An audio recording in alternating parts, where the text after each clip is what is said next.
Bonjour tout le monde, messieurs les présidents, membres distingués de la délégation du Sénat, Excellences, chers collègues, mesdames et messieurs.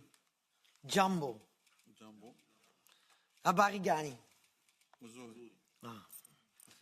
Avant tout, je tiens à adresser mes condoléances à toutes les familles congolaises affectées par la violence en RDC. Nous sommes à vos côtés et nos pensées vous accompagnent. Je vous invite, et tout le monde ici maintenant, à observer 1 minute de silence.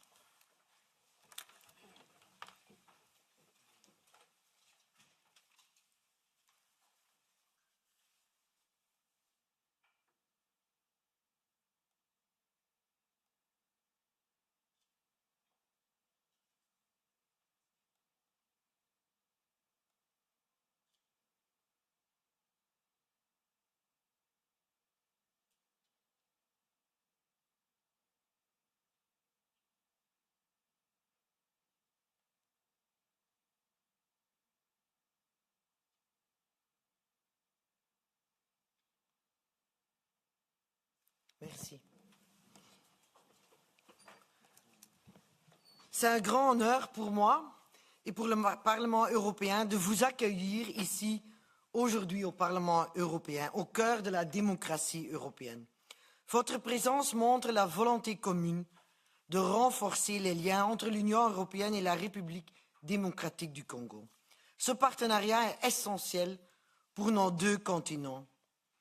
Ces derniers mois, nous avons fait des avancées importantes pour renforcer notre coopération. La libération de Jean-Jacques Wondo, un pas en avant pour les droits fondamentaux. Merci. Et depuis le début de la prise de Goma par le mouvement M23, avec l'appui du Rwanda, le Parlement européen s'est très rapidement et constamment saisi de la question. On a eu l'honneur de recevoir votre ministre des Affaires étrangères, Madame Wagner, ainsi que le prix Sakharov et prix Nobel de la paix, le docteur Denis Mukwege. On a écouté la chef de la MONUSCO et le représentant spécial de l'Union européenne.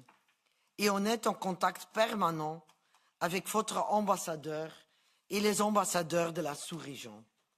Le 11 février, notre Parlement a adopté une résolution forte sur l'escalation de la violence dans l'Est de la RDC. Je vous promets qu'on continue nos efforts pour convaincre la Commission de suspendre l'accord sur les matières premières avec le Rwanda et d'imposer des sanctions pour stabiliser la RDC et ramener la paix durable pour la région et d'insister pour que l'aide humanitaire puisse arriver chez les gens qui ont besoin. Mais nous devons aller plus loin. Trop d'opportunités sont encore perdues dans la coopération entre l'Europe et le Congo, entre l'Europe et l'Afrique. Avec la réorientation du programme Global Gateway, nous avons pris le bon chemin, la voie des investissements. Mais nous devons faire plus. Dans la coopération militaire, par exemple, l'Europe voit les abus en RDC par le Rwanda, elle les condamne, mais elle n'agit pas. Des vies congolaises restent en danger. Au niveau économique, c'est la même histoire. Le pillage des ressources congolaises continue à cause du manque de stabilité politique et militaire. De la stabilité qui est également nécessaire pour renforcer l'état de droit et les droits humains. Chers collègues, on ne le dit pas assez et rarement à haute voix, mais l'Europe est le seul continent qui approche l'Afrique avec des intentions sincères, en cherchant une relation gagnant-gagnant. Ce n'est pas les États-Unis, avec leur nouvelle politique America First et leur annulation des programmes USAID. Et ce n'est pas la Chine, qui s'est spécialisée dans l'extraction des richesses africaines sans considérer les conséquences locales. C'est seulement l'Europe qui veut un partenariat basé sur la coopération et le développement durable. Mes chers collègues, nous devons être également conscients que les bonnes intentions européennes ne suffisent pas. Sans actes, l'engagement européen sur l'Afrique reste superficiel. C'est pourquoi la diplomatie parlementaire est essentielle. Pousser les dirigeants européens et nos États membres de passer de la parole aux actes.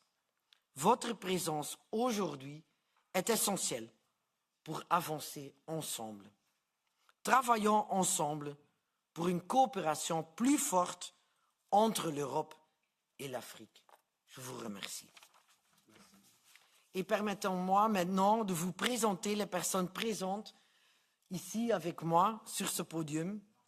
Monsieur Jean-Michel Sama-Lukondo, président du Sénat de la RDC. Monsieur Christophe Lutandula Appala, président de la Commission des relations extérieures du Sénat. Monsieur José Mpanda Kabungo José, président de la Commission défense et sécurité du Sénat, et on le connaît déjà depuis longtemps, notre ambassadeur de RDC auprès de l'Union européenne, Monsieur Christian Ngola Nkundo. Monsieur le Président du Sénat, vous avez la parole.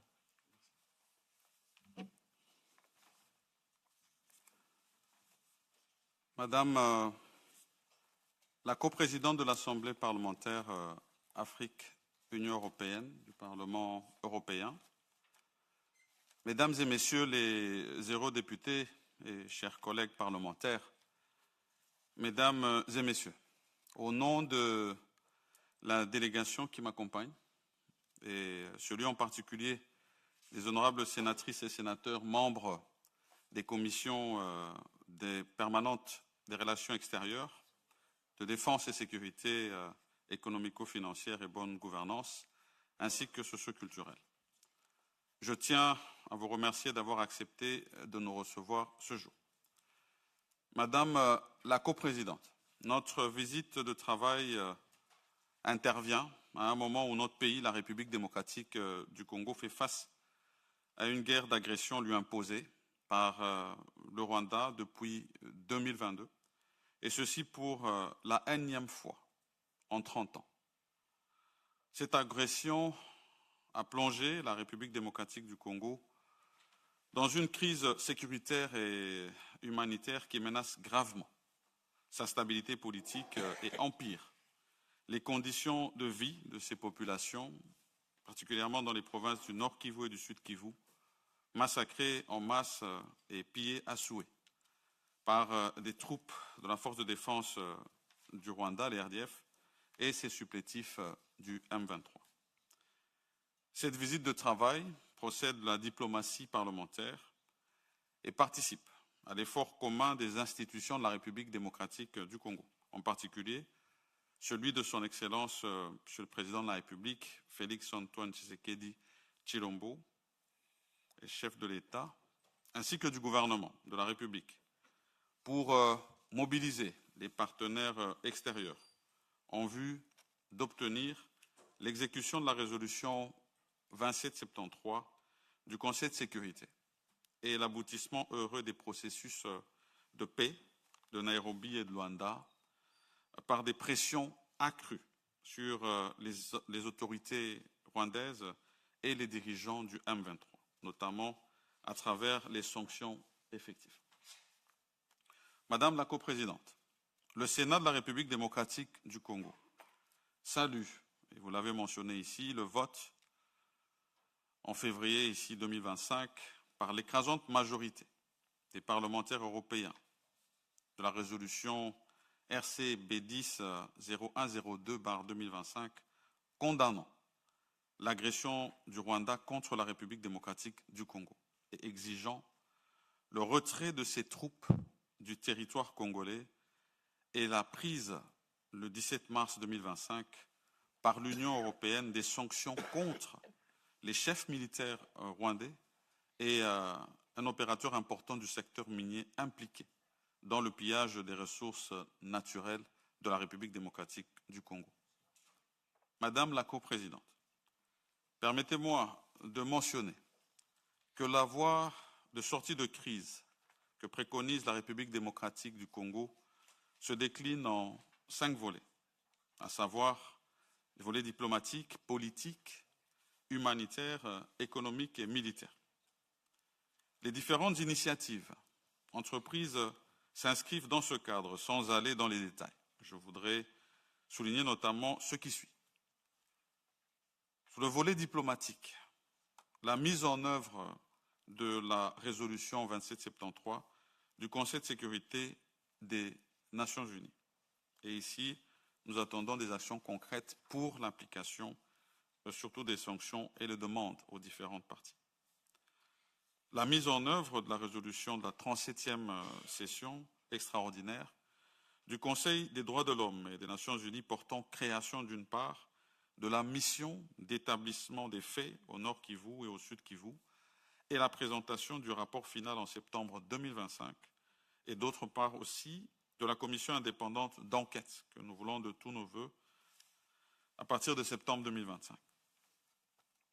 La mise en place d'une cour pénale spéciale pour la République démocratique du Congo à l'issue de la conférence internationale projetée par la Cour pénale internationale à ces pays en avril prochain à Kinshasa pour connaître les crimes commis contre l'humanité, des crimes de guerre et des violations des droits de l'homme commis en République démocratique du Congo pendant cette guerre d'agression.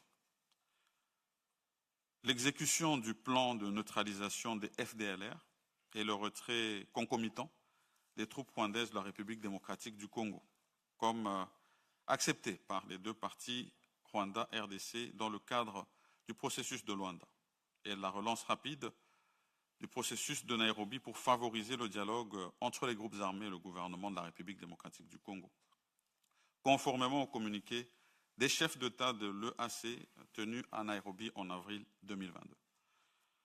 Ensuite, nous avons la question des réfugiés, sur lesquels aussi il y a eu des échanges au niveau du Haut Conseil des réfugiés, de manière à ce qu'il y ait une identification et un retour progressif, de manière à ce qu'il n'y ait plus de prétexte, que ce soit sur la question des FDLR, comme sur des réfugiés congolais se trouvant au Rwanda, pouvant retourner dans leur pays. La République démocratique du Congo, après l'annonce prise par le président angolais, João Lourenço, de mettre fin à sa médiation dans le conflit entre la République démocratique du Congo et le Rwanda, salue la décision prise par les chefs d'État de l'EAC et de la SADC, réunis en sommet conjoint virtuel ce 24 mars 2025, afin de former un groupe de facilitateurs de haut niveau, composé des personnalités africaines influentes, pour relancer le dialogue entre les parties en conflit. Je cite ici leurs excellences Olusegun Obasanjo du Nigeria, Uhuru Kenyatta du Kenya, Halema Motlante de l'Afrique du Sud, Catherine Samba Panza de la Centrafrique et enfin Saleh Wok Zedoué de l'Éthiopie. La rencontre trilatérale qui a eu lieu à Doha le 18 mars 2025 entre les présidents Félix Antoine Tshisekedi Tshilombo et Paul Kagame ainsi que l'émir Sheikh Tamim bin Hamad du Qatar est à inscrire dans le cadre de la facilitation de la mise en œuvre des processus de Nairobi et de Luanda. Sur le volet politique, il est difficile d'aboutir à une sortie de crise sans l'adhésion et la cohésion nationale. Ici, tel que souligné par le président de la République, l'unité nationale. Il faut donc féliciter la volonté de son Excellence Félix Antoine Tshisekedi Tshilombo d'ouvrir des discussions au plan interne avec toutes les forces politiques. Et c'est dans ce cadre que s'inscrivent les consultations politiques en cours. Sur le volet économique, il est clairement établi que la guerre d'agression perpétrée par le Rwanda est une guerre économique, basée sur le pillage des ressources naturelles de la République démocratique du Congo. Et de ce fait, les nouveaux partenariats ou coopérations dans le secteur des ressources naturelles devront avoir un volet sécuritaire. Au plan humanitaire, la République démocratique du Congo est confrontée à l'une des plus grandes crises de déplacement des populations en Afrique, avec près de 7 millions de personnes déplacées à l'intérieur du pays et environ 1,1 million de réfugiés dans les pays voisins de la région. Le Sénat de la République démocratique du Congo appelle les députés européens à faire pression sur leurs gouvernements respectifs pour que soit rapidement ouvert un couloir humanitaire pour faciliter le déploiement des agences humanitaires afin d'assister les déplacés et les victimes des crimes de guerre. Sur le volet militaire, la situation que nous connaissons sur le terrain, sur le plan humanitaire, est entre autres due au fait que l'armée dont a hérité le président de la République et le pays tout entier est une armée sous-équipée de la suite de l'embargo et peu formée à la suite des résolutions du Conseil de sécurité qui avaient interdit toute coopération militaire pendant 10 ans et infiltrée à la suite des différentes opérations de mixage. La construction d'une armée demande une implication totale et le temps imparti pour ce projet. En vue de la réforme des services de défense et de sécurité, la République démocratique du Congo, le Parlement a ratifié par ordonnance-loi en juillet 2022 une loi de programmation militaire. Il se prépare à examiner celle de la programmation de la police nationale au cours de cette année. Les lois de programmation militaire prévoient plusieurs mesures, parmi lesquelles un budget de défense et de financement des investissements nécessaires pour la modernisation de l'armée et des réformes structurelles des forces armées, ainsi que le renforcement de sa logistique et de ses infrastructures. Madame la coprésidente, le Sénat de la République démocratique du Congo exprime néanmoins ses vives préoccupations. Je pense qu'elles ont été rencontrées dans votre allocution. Quant au maintien, effectivement, à ce jour du mémorandum d'entente signé le 19 février 2024 entre l'Union européenne et le Rwanda pour renforcer la coopération sur les chaînes de valeur durables des minerais stratégiques, et ce, en raison des questions de bonne gouvernance et d'état de droit. Les préoccupations du Sénat de la République démocratique du Congo portent aussi sur l'appui, et je vais insister ici, la destination des financements apportés au titre de la Facilité européenne pour la paix, FEP, à l'armée rwandaise déployée au Mozambique, armée qui par ailleurs participe activement à la déstabilisation de la République démocratique du Congo. Le Sénat de la République démocratique du Congo rappelle cependant que le MOU signé bien avant entre l'Union européenne, entre la République démocratique du Congo, attend toujours sa mise en exécution. Et comme entre parlementaires se doit d'être libre et ouvert de tout débat, le Sénat s'étonne du choix fait par l'Union européenne de coopérer plutôt avec les pilleurs et receleurs des richesses de la République démocratique du Congo, en lieu et place du propriétaire. Se faisant passer ainsi, je veux parler ici du Rwanda, pour un receleur. Je vais finir mon allocution en revenant sur la salutation aux sanctions prises ici par l'Union européenne, parce que c'est très salué dans notre pays, et finalement la demande réelle de la mise en œuvre de la résolution 2773 des Nations Unies. Je vous remercie pour votre attention. Merci beaucoup, Monsieur le Président, et peut-être parce que je vois plusieurs membres du Parlement ici et de la délégation africaine ici, je vous remercie pour votre témoignage et je peux déjà vous répondre que vous avez le soutien de ce Parlement ici pour la suspension de la MLU avec le Rwanda. On a aussi mentionné d'arrêter le soutien au Rwanda parce qu'on craint vraiment, on veut avoir la certitude que l'argent ne va pas, l'argent qu'on donne au Rwanda pour la Mozambique, ça n'est pas utilisé pour la guerre au Congo, ça on a mentionné aussi. Et bien sûr, on va vraiment continuer à se battre pour que l'aide humanitaire puisse arriver chez les gens qui ont besoin. Ça, je pense que je peux déjà dire au nom des députés qui sont ici. Avant de donner la parole aux députés ici, j'ai 2 questions à vous poser. Vous avez mentionné un peu. Depuis quelques semaines, la presse internationale a relaté des discussions en cours entre les autorités RDC et les États-Unis en vue de la conclusion d'un accord minier avec vos 2 pays. Quel est l'état de la question? Ça, je pense qu'on aimerait bien savoir. Et deuxièmement, le président Tshisekedi a exprimé le souhait d'élargir son gouvernement et d'entamer des consultations politiques en vue de former un gouvernement d'union nationale, comme vous l'avez mentionné. Quel est l'état des discussions à ce jour-là?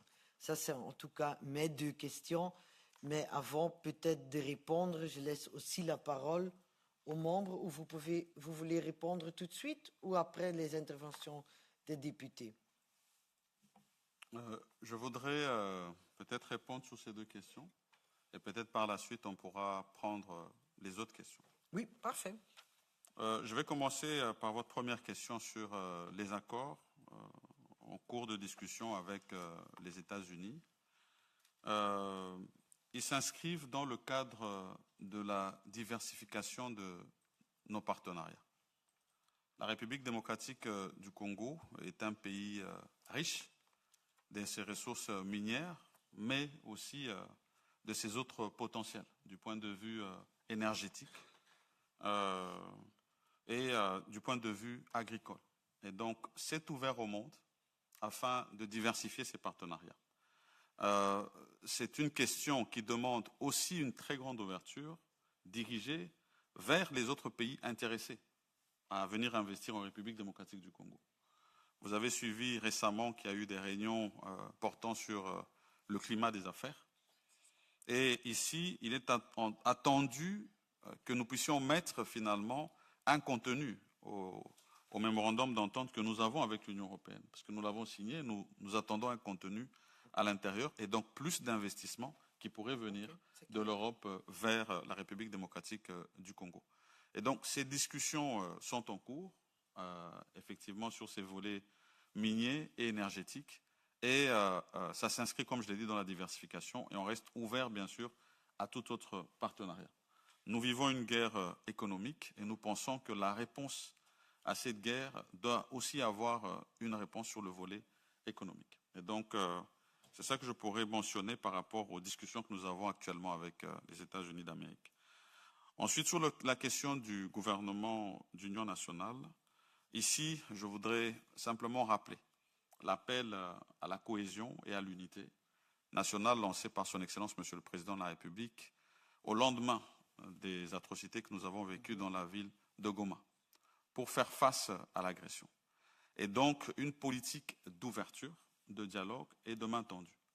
Et surtout d'insister de faire bloc comme un seul homme, quelles que soient nos diversités au niveau de la République démocratique du Congo, et de faire appel à tous. Et donc, effectivement, l'idée d'avoir un gouvernement d'union nationale afin de rencontrer tous les défis du pays en ce moment. Et c'est dans ce cadre que s'inscrivent donc les discussions qui ont commencé depuis le lundi de cette semaine et avec différentes catégories de la classe politique, tant de la majorité que de l'opposition, mais aussi de la société civile et de toute autre personnalité, ancien chef d'institution, qui serait intéressé à ce débat. Et nous allons attendre les conclusions de ces consultations qui seront bien sûr présentées au président de la République pour qu'une orientation soit donnée. Mais c'est vraiment des discussions complètement ouvertes à tous les acteurs de bonne volonté qui veulent la paix en République démocratique du Congo. Ça, c'est des réponses très claires. Merci beaucoup. J'ai maintenant les membres qui veulent prendre la parole et je commence par M. Francisco Assis, c'est le co-président de l'Assemblée ACP. Merci. Collègue, vous avez la parole. Merci beaucoup, Madame la Présidente. Monsieur le Président du Sénat du Congo, Messieurs les sénateurs, Monsieur l'ambassadeur du Congo à l'Union européenne. Je veux vous saluer et vous remercier de votre présence et des mots que vous avez viennent de proférer ici devant les députés européens. Nous accompagnons la situation du Congo et la situation en général de la région des Grands Lacs et nous sommes solidaires avec les Congolais, avec le peuple congolais. Je suis un député européen originaire du Portugal et nous avons une ancienne liaison avec le peuple du Congo, comme vous le savez, Monsieur le Président, et nous souffrons particulièrement avec la souffrance du peuple congolais. Nous savons parfaitement ce qui se discute aujourd'hui, qui sont les responsables pour l'invasion du Congo, pour la souffrance du peuple du Congo, du peuple congolais, et nous sommes disponibles pour faire tout qui sera possible pour changer radicalement la situation. Nous souhaitons presque tout au Parlement européen le renforcement de liaisons avec l'Afrique en général et avec un grand pays d'Afrique comme c'est le cas du Congo en particulier. Mais je vais vous poser une question spécifique et c'est la suivante, c'est de savoir quelle est, à votre avis, quelle pourrait être la conséquence pour le Congo de la suspension de l'aide américaine, de la suspension de l'Ouest aide en Afrique en général et au Congo en particulier. Merci beaucoup, Monsieur le Président. Merci beaucoup. On prend quelques questions ou vous préférez de répondre tout de suite? On peut prendre quelques. Alors, je donne la parole à Christophe Clergeau. C'est mon vice-président de la délégation africaine du groupe SND aussi. Monsieur Clergeau, vous avez la parole. Merci Madame la Présidente, Monsieur le Président, Messieurs les sénateurs, Monsieur l'ambassadeur. Je dirais chers collègues, puisque c'est très important qu'il y ait cette diplomatie parlementaire et ces relations directes entre les parlements africains et le Parlement européen pour que nous puissions construire un chemin commun. Francisco Assis m'a volé une de mes questions, mais j'insiste sur celle-là parce que ce que vous disiez sur la relation aux États-Unis, je le comprends parfaitement et c'est logique que chaque pays cherche à avoir les partenariats qui permettent de valoriser ses richesses et d'accélérer son développement, mais se pose la question de la cohérence de la démarche des États-Unis qui, d'un côté, s'intéresse aux ressources et, de l'autre côté, abandonne l'accompagnement des populations les plus fragiles sur le terrain. Ensuite, je crois qu'il est très important que l'Union européenne ait des approches cohérentes. L'état de droit et la souveraineté des États, nous le défendons, ou nous devons le défendre partout sans exception, au Congo comme en Ukraine, puisqu'on nous a souvent reproché aux Européens de faire deux poids, deux mesures. Donc il faut qu'on agisse avec des principes clairs. Donc je soutiens complètement ce que vous avez dit, ce qui a été dit par mes collègues. Et du coup, je voudrais vous poser une question complémentaire sur vos attentes vis-à-vis de l'Europe.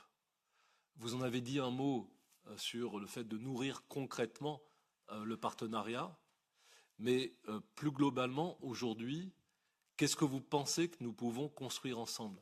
Il y a la dimension sécuritaire, comment on vous accompagne pour résister face à cette attaque et rétablir la paix et le fonctionnement normal de votre pays. Mais si vous avez la possibilité de vous projeter un peu vers l'avenir, ce serait quoi pour vous les priorités sur ce que nous devons faire ensemble dans les 2-3 ans qui viennent? Merci beaucoup. Peut-être déjà une première réponse? Ou on prend une troisième question? On prend une troisième question comme ça. Parfait. Comme ça, on peut aussi passer la parole à une femme. À Marit Mai, c'est une collègue très active aussi de la délégation africaine. Elle est aussi de SND. Vous avez la parole. Yes, thank you very much. Merci beaucoup, Madame la Présidente. Je suis ici.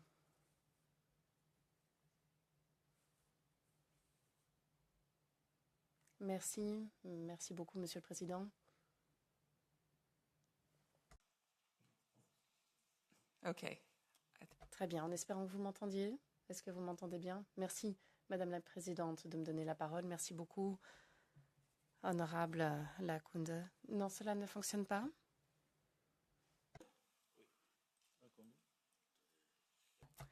Test sur le canal 3. Est-ce que vous m'entendez en cabine française? Très bien, merci. Merci, je vous en prie, Madame la Présidente. Je dois améliorer mon français avant tout.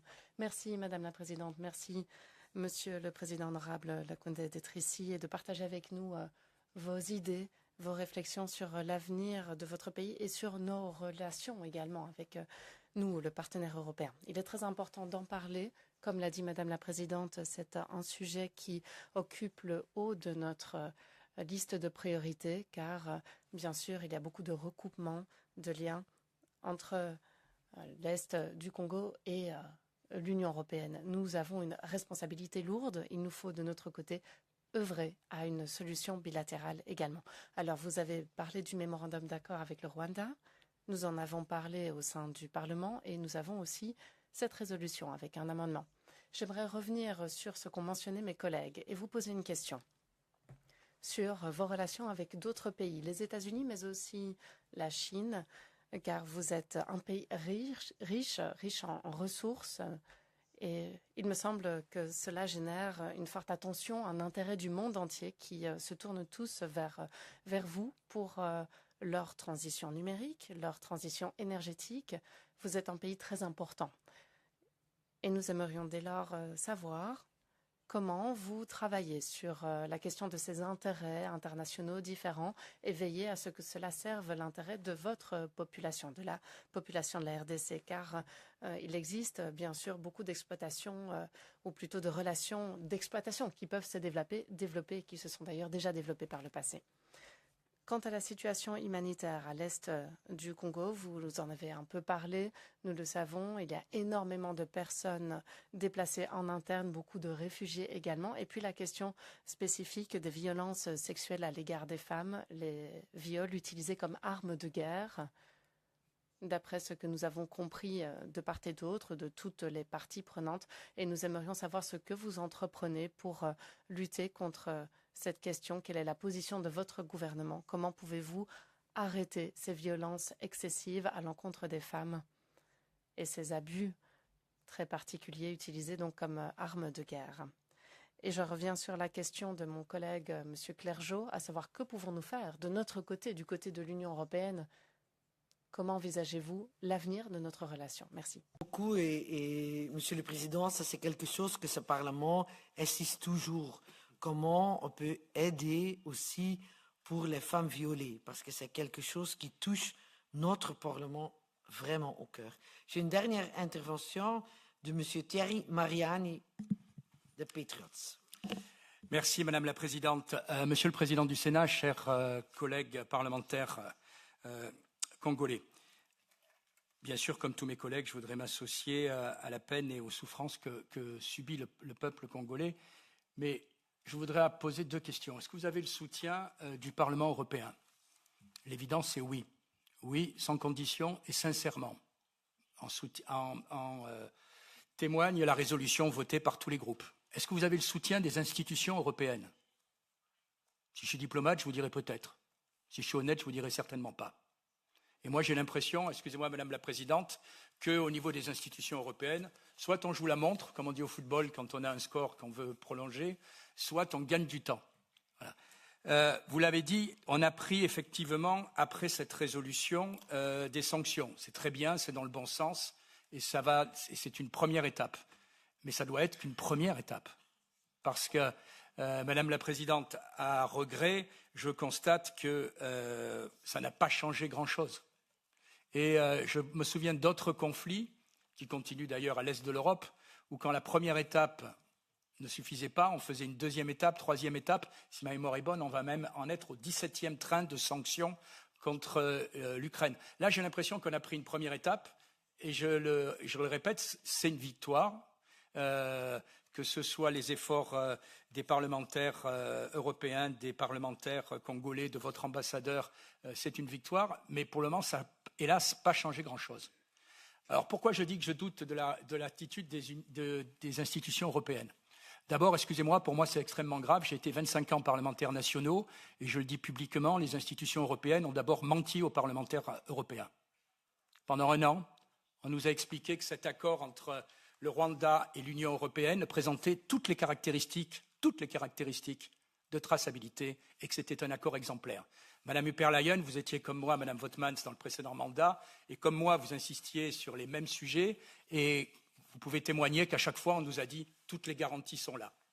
Et puis, Monsieur Sikela est arrivé, nouveau commissaire, Au départ, je lui donne une condition atténuante. Il ne connaissait pas le dossier, c'est normal, il venait d'arriver. Il nous a tenu le même discours. À la réalité, enfin, vous étiez là aussi d'ailleurs, je crois, en commission INTA, commerce international, la semaine dernière, on nous a dit non, il n'y a aucune garantie de traçabilité. Moi, je trouve, je m'adresse à mes collègues parlementaires, que c'est extrêmement grave. Voilà, je ne sais pas comment ça se passerait dans vos parlements, mais voilà, on nous a enfumés, on nous ment sur un dossier extrêmement important et on continue comme avant. Donc vous me permettrez de ne pas avoir confiance dans la Commission et on voit très nettement qu'il y a un parti pris pour ralentir les choses ou pour, sans le dire, avoir, j'allais dire, les yeux ou un certain favoritisme pour le Rwanda. Alors j'ai 3 questions parce que je me doute que mon temps est limité. La première, Monsieur le Président, vous avez parlé vous-même et vous avez fait un constat honnête de la fragilité de l'armée congolaise, qui est issue, vous êtes bien mieux placé que moi, de l'histoire de cette armée et de ce qui s'est passé dans ces dernières années, et pas du tout de la valeur des combattants qui, on le voit dans certains combats, y vont jusqu'à payer de leur vie. Ma première question, c'est qu'est-ce que ça va apporter, pardonnez-moi, un dialogue national? Chaque fois j'entends cette formule, c'est un peu une formule magique. Est-ce que vous comptez associer le M23, qui est quand même un mouvement terroriste?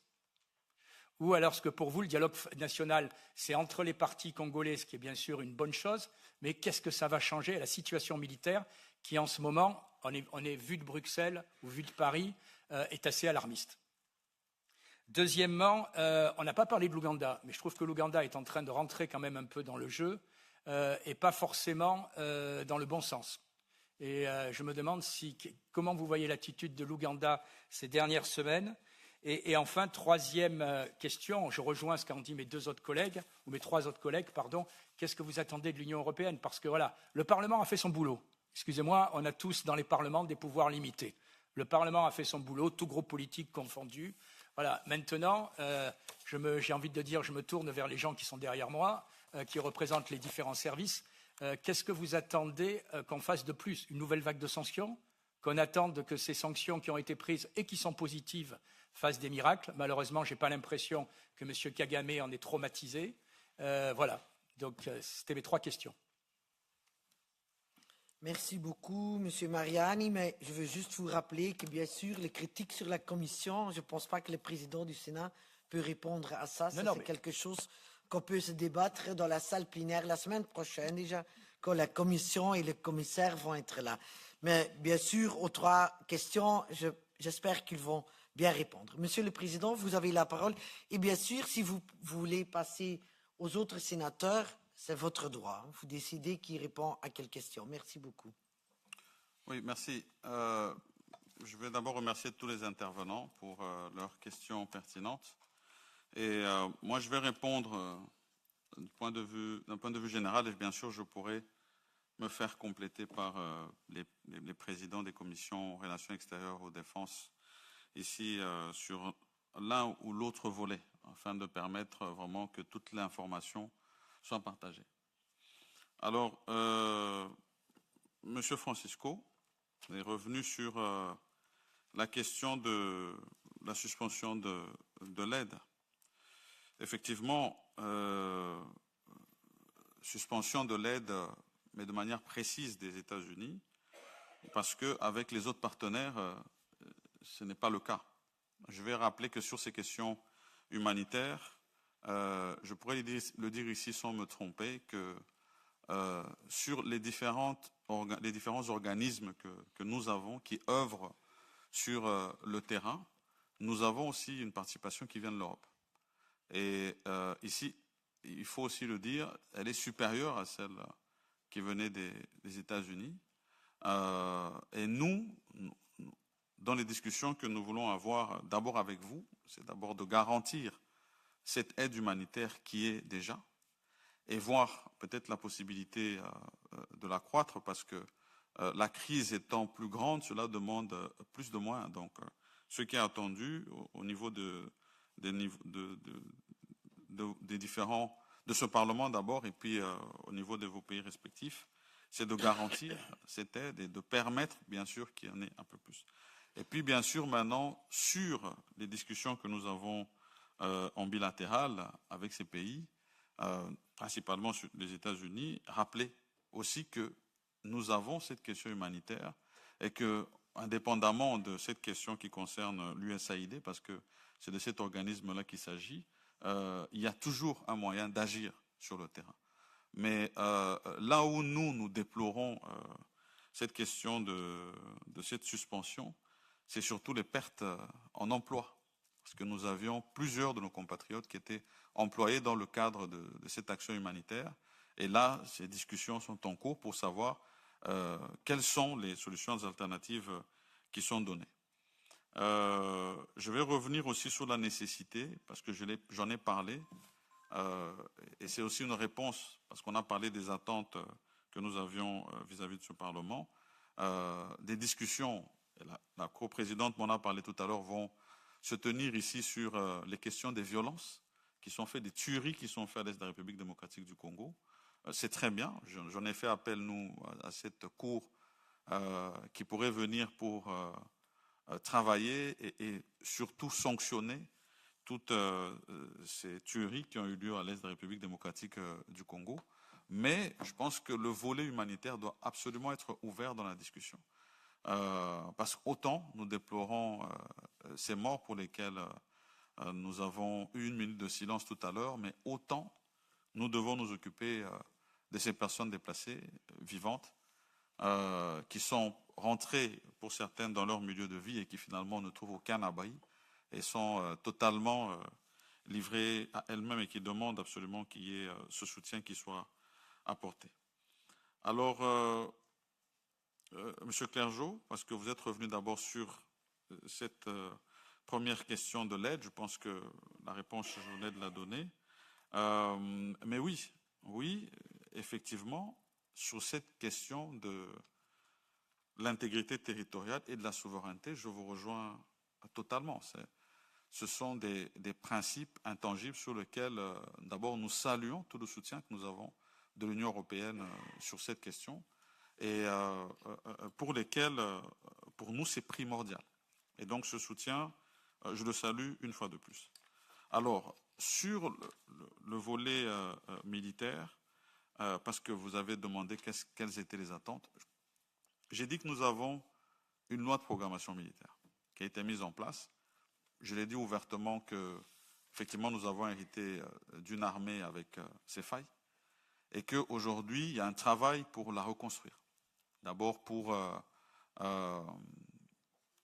du point de vue de notre jeunesse, parce qu'il y a un appel à mobilisation qui est fait, avoir plus d'implication des jeunes dans l'armée, et puis finalement sur toutes les améliorations des conditions au niveau de l'armée. Et de ce point de vue, bien sûr, la coopération est totalement ouverte, surtout du point de vue bilatéral avec vos différents pays, pour voir qu'est-ce qui pourrait venir en appui. Cela demande des moyens, bien sûr, financiers, mais ça demande aussi de la coopération du point de vue technique et de la formation. Nous avons déjà des accords de coopération avec la plupart des pays européens, mais ici, le vœu, c'est de les accentuer.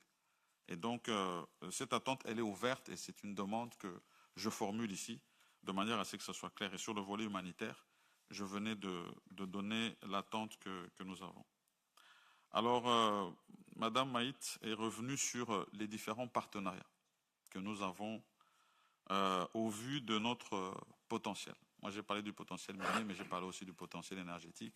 Et aujourd'hui, nous insistons d'abord sur aussi les questions environnementales, parce que vous savez que nous présentons la République démocratique du Congo comme pays solution.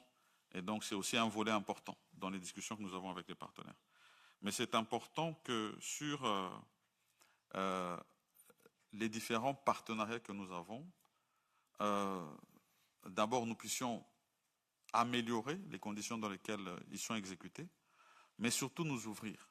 Parce que j'ai bien compris ici que lorsqu'on a commencé à parler des discussions avec les États-Unis, c'est comme s'il y avait une exclusion, ou bien qu'ils auraient une exclusivité sur les discussions avec les Républiques démocratiques du Congo.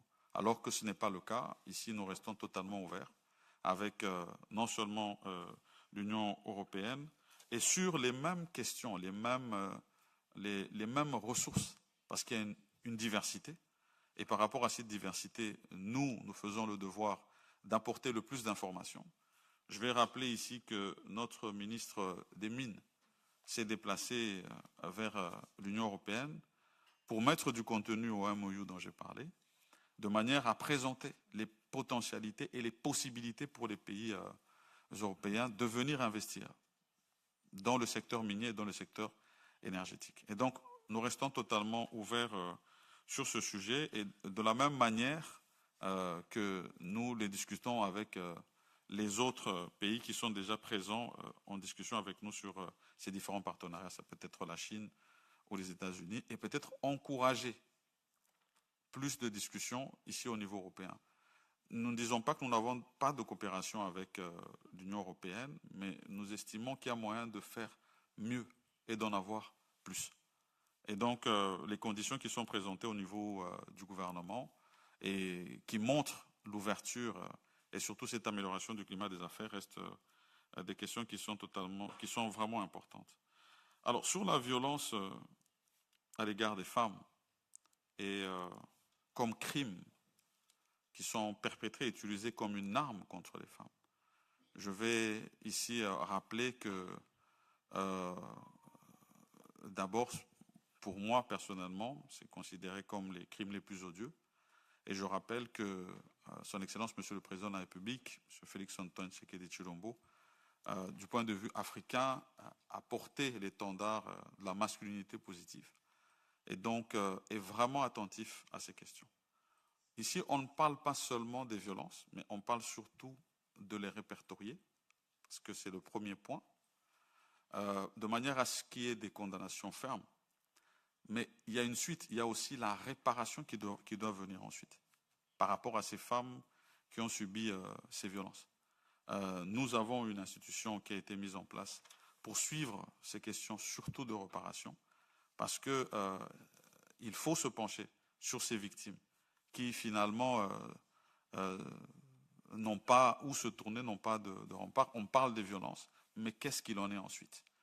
Et donc, moi, je crois qu'il y a vraiment une réponse à donner sur les trois volets, sur les répertoriés, sur les condamnations, mais surtout sur la réparation des femmes qui ont subi ces violences sexuelles. Mais actuellement, ce qui est attendu, parce que ça fait partie aussi de la réponse, c'est ce fameux cessez-le-feu dont nous discutons tous les jours, de manière à ce qu'il n'y ait plus de violence au fait dans la zone et ne pas permettre à ce qu'il y ait ces exactions qui se passent au niveau de l'Est de la République démocratique du Congo. Alors, pour finir, M. Thierry, avant que je ne me fasse compléter par mes collègues, d'abord, effectivement, lorsque nous étions venus sur la question de... C'était un sommet Union européenne et Union africaine. Ça se passait ici, en Belgique, à Bruxelles. À ce moment-là, j'étais Premier ministre. Lorsque nous avons eu ces discussions sur le MOU qui concernait la République démocratique du Congo, le premier point qui était vraiment à l'ordre du jour, c'était la traçabilité. Parce que c'est la base, en fait, de tout le pillage des ressources. Et la demande à ce que tout le monde adhère à ce principe de traçabilité pour éviter qu'il y ait cette exploitation illicite au niveau de la République démocratique du Congo. Bon, après, vous avez donné les failles qui vous ont été plus ou moins, dans les termes que vous avez utilisés, cachées par les institutions. Quand ils les avaient présentés, pour moi, c'est le moment d'agir. Bon, heureusement que la coprésidente en a déjà parlé, mais nous voulons que sur les faits, cela puisse vraiment aboutir, parce que tout le monde est conscient qu'il y a une faille par rapport à cet MOU qui a été signé avec le Rwanda, et donc absolument revenir là-dessus. Alors, l'armée, j'ai donné la réponse, la programmation militaire, et puis le renouvellement, le renforcement des capacités, pour répondre à ces questions de souveraineté. Mais le dialogue, parce que vous en avez parlé, il intervient dans le cadre de la demande de cohésion et d'unité nationale. Et donc, c'est pour répondre d'abord à une question politique. Premièrement, avant de répondre à la question de l'armée, parce que vous avez dit que vous ne voyez pas le lien entre les deux, le premier lien, c'est que nous devons faire un front commun. Ça veut dire que lorsque nous avons une question sécuritaire importante, il faille que d'abord tout le monde soit d'accord et se mette dans le même camp face à l'agression que nous subissons vis-à-vis du Rwanda, d'où le dialogue et le rapprochement des différentes forces politiques. Et dans le cadre des discussions, ici, le gouvernement s'est inscrit à éliminer toute forme d'obstacle à la paix. Et parmi ces obstacles, j'en ai parlé, nous avions ces questions sur le FDLR et sur les réfugiés, sur lesquels nous voulons une réponse claire et définitive de manière à ce qu'il n'y ait plus de prétexte à l'armée rwandaise d'être sur le sol congolais. Et oui, aussi pour éviter toute forme d'obstacle, l'ouverture à ces discussions avec le M23 dans le cadre des processus qui ont été donnés, celui de Nairobi et celui de Luanda. Alors, l'Ouganda, nous avons un accord de partenariat bilatéral sur la question des ADF Nalu, qui sont d'autres terroristes qui sont dans la partie nord du Kivu. Et donc, jusque-là, nous sommes sur cet accord bilatéral et nous surveillons la manière dont il est exécuté avec l'armée ougandaise. De manière à ce que, si jamais il y a un écart par rapport à ce qu'il y a comme travail qui se fait sur le terrain, ça soit directement dénoncé. C'est vrai qu'on assiste des fois à des déclarations, je vais dire tendancieuses, je n'ai pas besoin de les préciser, vous les suivez en même temps que nous, mais nous nous en tenons à ce qui se fait sur le terrain du point de vue des accords que nous avons avec l'Ouganda. Et que, bien sûr, nous surveillons tout autre fait qui sortirait de cadre de cet accord militaire dans la lutte contre les ADF Nalu, qui sont des terroristes qui œuvrent au nord du pays. Et donc, c'est ça que je peux donner comme réponse. Les autres, sur les attentes et sur les autres questions sécuritaires et humanitaires, bien sûr, je pourrais me faire compléter par les deux présidents à mes côtés. Merci une fois de plus. Merci beaucoup, Monsieur le Président. Monsieur le Président.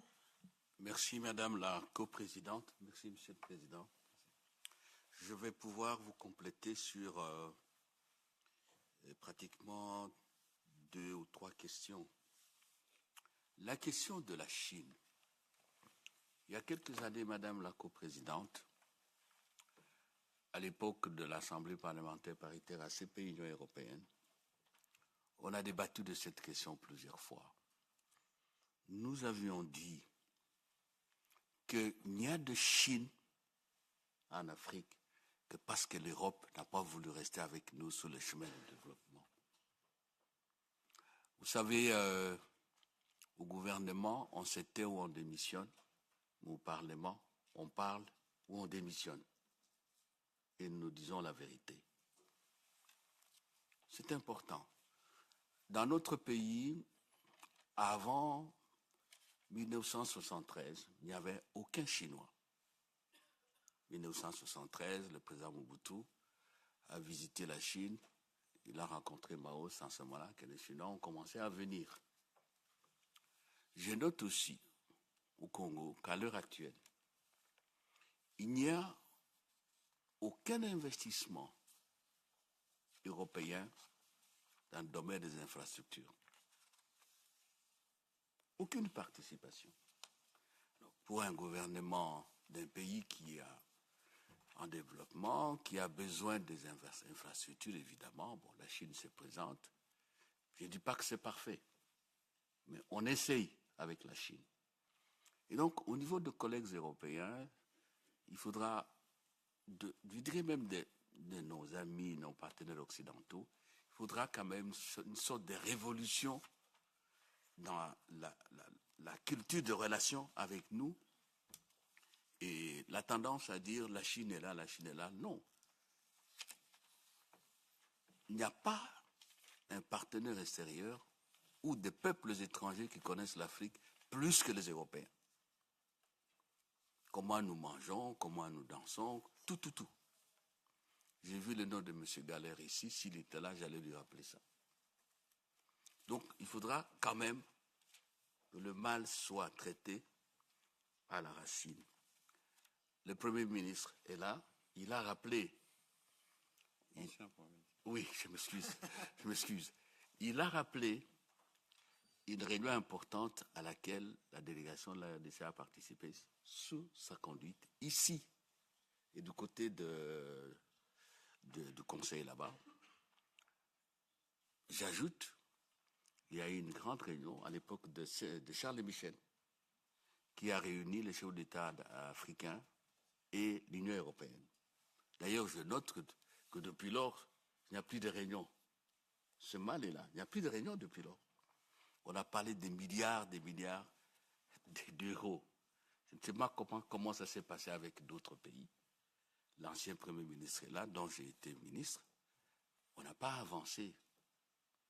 On n'a pas avancé. Et vous savez, parce que vous êtes des parlementaires européens, depuis des années, si vous remontez à Yaoundé, lorsque le partenariat Union européenne ACP a commencé, ça fait plus de 50 ans. Il y a toujours un problème. Je ne sais pas s'il y a les agents de services d'action extérieure de l'Union européenne ici. C'est la mise en exécution des engagements et la réalisation de projets. La question de procédure. La Chine, quand vous concluez avec l'autorisation du président du Sénat, vous concluez sur un projet dans, je ne dis pas les heures, les quelques années qui suivent, on est sur le terrain. Là, il faut des changements que l'Europe refuse de faire. Maintenant, c'est éclaté. Il y a Europe-Afrique, Europe-Caraïbes, Europe-Pacifique. Il y a des problèmes de fond. Il faut qu'on aille jusqu'au fond. Donc ça, c'est un problème. Parce que la question de la Chine est tout le temps évoquée lorsque nous nous rencontrons avec les Américains et les Européens. Bon. Des questions liées au viol des femmes, violation des droits de l'homme, etc. Madame la coprésidente, chers collègues parlementaires européens, on n'entretient pas la crise. Il ne faut pas entretenir le sous-développement. René Dumont en a parlé, Afrique est mal partie, et on peut continuer avec des littératures. Pisani en a parlé, il y a une grande littérature sur ça. L'aide humanitaire, elle est bonne, mais le reste, c'est une intervention d'appoint. Lorsque l'aide humanitaire entretient la crise parce qu'on ne veut pas résoudre la crise, ça n'avance pas. Qu'est-ce que je veux dire par là? La question des violations de droits, de viols de femmes, c'est à la suite, c'est la conséquence directe des guerres qui nous sont imposées, particulièrement par le Rwanda. Vous n'allez pas résoudre les questions de violation des droits de l'homme, les questions de viol de femmes, de recrutement des enfants soldats, si on n'a pas accompagné la RDC dans ses efforts de construire un État stable et un État sécurisé. C'est pour cela que pour nous, Congolais, la question de l'agression du Rwanda, la déstabilisation, c'est vital. C'est vital. C'est ça la question de fond, la paix, la sécurité et la fin de la guerre. Je suis heureux d'en parler parce que je suis en Europe. On sait ce qui s'est passé en 1945 et tout et tout. On ne construit pas dans la guerre. Donc moi je souhaite, et c'est pour cela que notre président vous a remercié au nom de notre Sénat, de notre Parlement, pour les mesures que vous avez prises et l'engagement actif des parlementaires européens afin que la tragédie du Congo, la violation du droit international, l'agression prennent fin. Même si on conclut des accords d'investissement ici. Comment vous allez investir quand il y a des coups de balles qui crépitent? Donc, vraiment, je tenais à intervenir sur la nécessité de renforcer l'État à travers tout le territoire national, et cela n'est possible que s'il y a la paix et la sécurité. C'est très important. Alors, on a posé la question, est-ce que nous avons le soutien des institutions européennes? J'ai plutôt envie de demander l'autorisation du président pour que nous vous renvoyions la question. Parce que vous êtes le parlementaire. Oui, il a répondu. Et c'est ça notre souci. lorsque le président insiste sur la mise en œuvre des sanctions, parce qu'il reste la commission, parce que c'est la commission qui exécute, avec toute votre administration. Voilà donc, il y a la traçabilité, je termine par là. Oui, le problème est là, le président qui a eu l'avantage d'être Premier ministre vous a rappelé, mais je vous donne une information, vous pouvez demander à M. Berlang. Nous avons, nous, RDC, fait une proposition aux Européens. Oui. C'est de mettre en place un comité conjoint des experts européens et congolais qui vont étudier l'ensemble du dossier de la traçabilité et faire des propositions aux décideurs politiques pour que nous puissions mettre en place les mécanismes de traçabilité et de transparence qui nous sécurisent mutuellement. Je dois vous couper un peu la parole parce qu'on me dit que la traduction est seulement ici jusqu'à 10h40 et je veux quand même passer 2 minutes encore la parole à Monsieur le Président de la Commission de la Défense. Monsieur le Président. Merci beaucoup, Madame la coprésidente. Merci, Honorable Président, pour la parole. Je voudrais seulement compléter, peut-être dans moins d'1 minute, le président qui a tout dit sur les volets de la fragilité militaire et des forces de défense, en disant que la fragilité de l'armée congolaise des forces de défense est héritée par le président Tshisekedi, de tout ce qu'on a connu comme, tout ce qu'il y a eu comme brassage, tout ce qu'il y a eu comme changement au niveau de l'armée. Mais au niveau du Parlement congolais, du Sénat, vous devez d'abord déverrouiller votre iPhone. Nous passons par les réformes substantielles.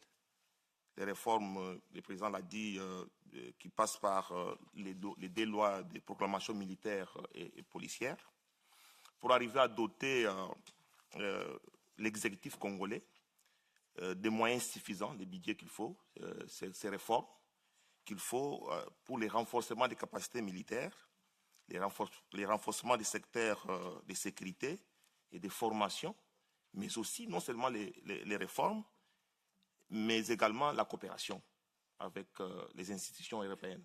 Nous attendons ça de vous pour que nous puissions échanger et avoir à doter l'armée congolaise et les forces de défense d'une armée forte, capable de défendre l'intégrité nationale, mais aussi la souveraineté du pays, notre pays. Merci, comme le temps nous a imparti. Merci beaucoup, Madame la coprésidente.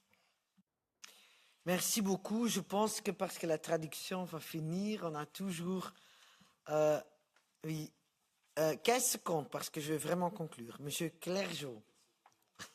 non, mais la traduction va arrêter. C'est pour ça. J'ai quand même encore des annoncements. Je vais être très très court. La première chose, c'est qu'au-delà de l'intégrité du pays, le rôle de l'Europe, c'est aussi de soutenir un pouvoir politique qui assure faire fonctionner des institutions démocratiques. Et c'est très important aussi dans le contexte africain. Et la deuxième chose que vous avez dit, Monsieur le Président, c'est que oui, nous avons conscience que nous avons besoin de remettre à zéro et de réinventer la relation entre égaux pour partir des besoins des pays africains et reconstruire un partenariat nouveau. Et dans le contexte géopolitique, y compris des difficultés de l'Europe avec Trump, avec la Russie, c'est indispensable pour l'Europe de parier à nouveau sur l'Afrique. Ok, Monsieur Mariani, 15 secondes. 15 secondes. Les Chinois sont les plus présents dans votre pays, c'est votre droit. Ce que je ne comprends pas, c'est qu'ils vous ont vendu les drones, qui vous ont permis au départ des combats d'être au-dessus, et après ils ont vendu les solutions pour détruire les drones au Rwanda. Mais comment vous continuez à les accepter dans votre pays? Voilà, c'est tout. Je veux dire, je ne comprends pas. Vous leur donnez une occasion extraordinaire, ils jouent contre vous et vous continuez à les accueillir. Ok, mais la réponse va être donnée dans une prochaine réunion. Ce n'est pas à moi, mais c'est les traducteurs. Mais je veux vraiment conclure. Je pense, c'est très clair par l'enthousiasme de mes collègues, qu'on doit continuer avec cette diplomatie parlementaire. Nous, on peut faire seulement notre boulot si on continue à parler, à écouter, à échanger de vues. Et c'est pour ça qu'hier, moi, j'ai proposé pendant la réunion de ACP qu'on peut amener une mission au RDC, au Kinshasa, peut-être élargir, pour vraiment continuer cette discussion, échange de vues. La semaine prochaine, à Strasbourg, ça va être de nouveau un débat sur le Congo.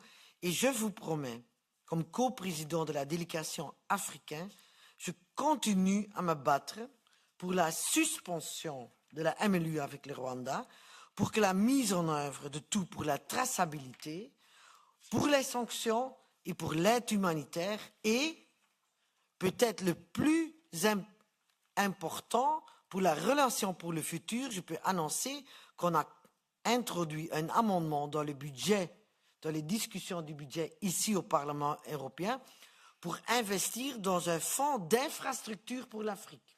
Et je pense que c'est ça qui peut nous aboutir à aider à jouer notre rôle avec égalité entre l'Europe et l'Afrique. Et maintenant, j'aimerais bien, parce que les traducteurs vont me tirer mes oreilles, j'ai encore un petit cadeau, Monsieur le Président, pour vous remercier. Et après, je vais bien faire une photo de famille avec les députés européens qui sont ici et avec la délégation des sénateurs qui sont placés là. Peut-être pour vous, comme ça tout le monde te voit.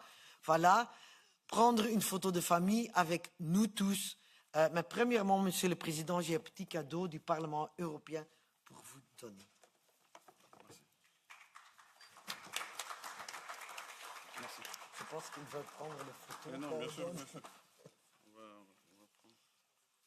Je vois aussi un petit cadeau pour vous, mais on va s'arranger avec l'ambassadeur. Merci. Merci. Merci beaucoup. Merci, madame. Voilà. Et maintenant, les photos de famille, où est-ce qu'on peut le faire?